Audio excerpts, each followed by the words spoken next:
Hey there, are you looking for the most profitable, most sustainable real estate model for an agent that isn't looking to build a team, think big, and frankly, just wants to have a net life? Well, you're in the right place. I'm not sure what had you click on this video today, yet if you're anything like me, you've been on that roller coaster of what we call real estate, where, I'm killing it, I'm crushing it.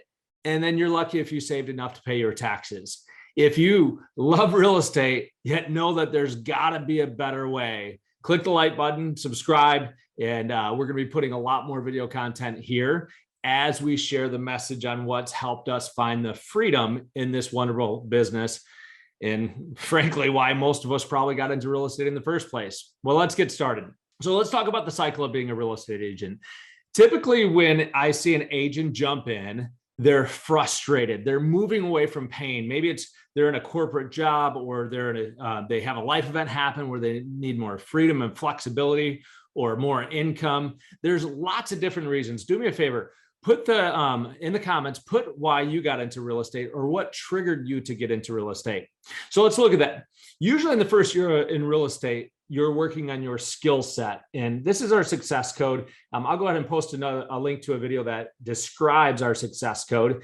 And in the first year, what we're doing is we've got to get the skill set. We don't know what we don't know.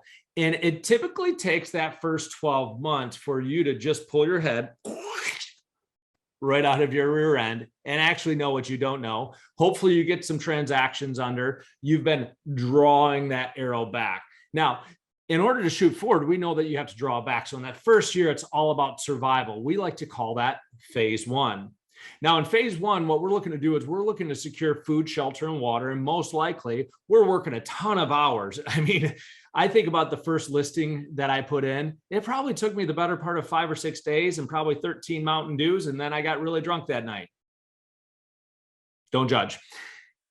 Yet I digress. Now think about this. From the first listing that you took on till the 12th listing, your skill set is night and day different. So then after your first year, we typically get into what we call phase two, where we're no longer just trying to survive. We're making a little bit of extra money. So we get thinking this, man, we've been working hard. So let's go ahead and reward ourselves, and we raise our lifestyle.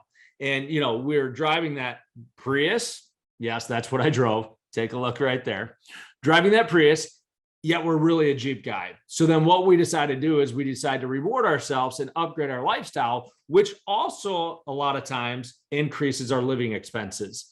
So when we're looking at this, the cycle's predictable. So then we have more deals that are coming in and we think, time to build a team. So then we hire a buyer's agent or hire an assistant. Well, just because you're an achiever doesn't mean that you're a leader. So this cycle ends up going on for 3 to 5 years until you hit that breaking point. You end up going bald, your marriage is suffering, whatever the case may be. Usually within that 5 years, you wake up and you're thinking, this isn't why I got into real estate. Yeah, the money's great, but I'm working 24/7. I'm working nights, I'm working weekends, and frankly, I'm seeing my family a lot less. Sound familiar? This is where I got. See, when my middle son was born, he was born, and I think at the time, I don't even know how many listings I had, but it was been told you probably shouldn't swear as much on YouTube, so I'm going to be working on that. We'll see how that works out. So when we're looking at this, when my son was born, we were busy. We had a younger kid. We were just having our second kid. I was just not that far into real estate, and I was working 24/7. Well, when my son was born, we found out that he had a heart defect and he had to have open heart surgery. Now, you can imagine. Now, we'll fast forward, and that story's for another time. And he's doing well today. But yet it was at that moment when I realized I didn't have a job, or I didn't have a business. I had a job, meaning there was days where I had to choose whether to go to the hospital and be by my son's side or go earn money. That's when I started to ask myself questions. There's got to be a better way of doing this. So let's get to the most profitable business model ever. See, there's a thing called destructive abundance, and it's not talked about because so many people benefit by you doing more. That's shoved down our throat. Let's face it, everybody in real estate is recognized by how much volume they do or how many deals they do. you're not recognized by having a great freaking life, or a great net life is what we like to call it here. So when we look at this, let's look in your first year, if you do 12 to 24 deals like that, that's probably a pretty good sign. Now, typically you're going to be buyer heavy at the beginning. Now, I'm not saying that's for everyone yet. It's the low hanging fruit. It's another video I'd like to do on it. It's why you should be careful about the low hanging fruit. So when we look at that first year, you're probably doing 12 to 24 deals. You're probably buyer heavy and you're working a lot of hours. The next year, hopefully you're getting a little bit more listings and you're getting maybe that 60-40 balance. And typically I find it's around your third or fourth year, you can get that 50-50 if you're being intentional. So now let's look at this. How many clients can you actually do a good job for? And we're going to start looking at some of the math. And yes, you'll see that I have my business principles or life principles tattooed all over me. I want you to see how committed I am for what I believe in order for you to have a net life. So when we look at this, let's look at the math. If you're working with 36 clients or 36 deals, that's 36 closings, that's 36 inspections, that's 36 da da da da da da da. Now, how many clients do you have to work with in order to actually close a deal? See, what we're going to do is we're going to start looking at the math around what we're doing so that we have predictability in the choices that we make. Because who's ever done this before? You're just getting in real estate and you get a floor call. Yeah, our floor call is still a thing. Anyways, it was a thing when I started. And it was like, hey, it's Jeffrey Dahmer, and I'd like to see 123 out in the middle of nowhere street. And you're like, okay, let's go. And you go out there, and then the hair on the back of your neck stands up. We've all been there. So once you experience something like that, we're like, well, we got to put a standard in place. Okay, no pre-approvals. Let's actually Google their name before we go and show them. We start putting standards in place so that we waste less time. Now, with those filters, you might miss some opportunities, and there's pluses and minuses to all of that. And as we go along, we realize that we don't have enough time to say yes to everything. So we have to put those filters in place. Now, let's go back to the most profitable business model. It is my belief in what I've seen from coaching thousands of agents all over North America. In fact, I've had 600 flights in 3 years flying all over coaching agents. Here's what I found to be true. 24 listings, 12 of which are buyers, equals 36 deals. So you have 24 clients, 24 listings, 12 of which are buyers. That's 36 transactions. You can do that as a single agent. You don't need an assistant. You don't need a buyer's agent. And here's how: standards and principles, boundaries, if-then statements. See, the challenge with real estate is it's like this in destructive abundance. We get really, really busy. And then what we do is we stop providing the level of service that got us there in the first place.